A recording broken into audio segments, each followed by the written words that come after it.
Offer వచ్చింది బట్టలు ఇప్పి అమ్మా. ఏం ఆఫర్ లేదు. మొన్న నేను 500లకు 3 షర్ట్లు తెచ్చిన. జబర్దస్త్ క్వాలిటీ. జబర్దస్త్ చినిగిపోయిన తెచ్చిన రోడ్ల మీద అమ్మేటోది. రోడ్ల మీద అమ్ముతున్నావు అంటారు ఏంద్రా? చిన్నగున్నప్పటి నుంచి నేను తెచ్చినా కదా నువ్వు మళ్ళీ రోడ్ల మీద అమ్ముతున్నాను. 500కి ఏకదమ్ మంచిగా అందరు పిల్లగాడు ఎంత ముద్దుగా అన్నాడు. అంత మంచిది. 500 కంటే 100కి ఒక సెట్ వస్తుంది. అన్నీ నమ్మకూడదు. అరే ఇన్స్టాగ్రామ్ లో మస్తు మంది ఇస్తారు. ఇన్స్టాగ్రామ్ అన్ని నమ్మకూడదు. అట్లా మస్తు పను నాకు మస్తు పను ఉందండి. ఇప్పుడు సతాయించకు. మస్తు పను 10,000 చీర 4 జతలు వస్తుంది. ఏంది 10,000 చీర 4 జతలు 2,000కి 4 జతలు ఉంటాయని నా కాళ్ళ చెప్పకు. 4 జతలు చీరలు వస్తున్నాయి 10,000కి. వస్తున్నాయి.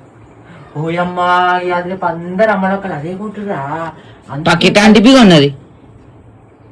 ఆ శ్వేత ఆంటీ లేదా ఆ బంగారం చీర అందుకే కొన్నది. అమ్మ ధనమ్మ మొన్ననైతే 10,000 కొన్నాను అన్నది కదా. మళ్ళీ 1000 రూపాయలు 10,000కి 4 చీరలు కొని ధనమ్మ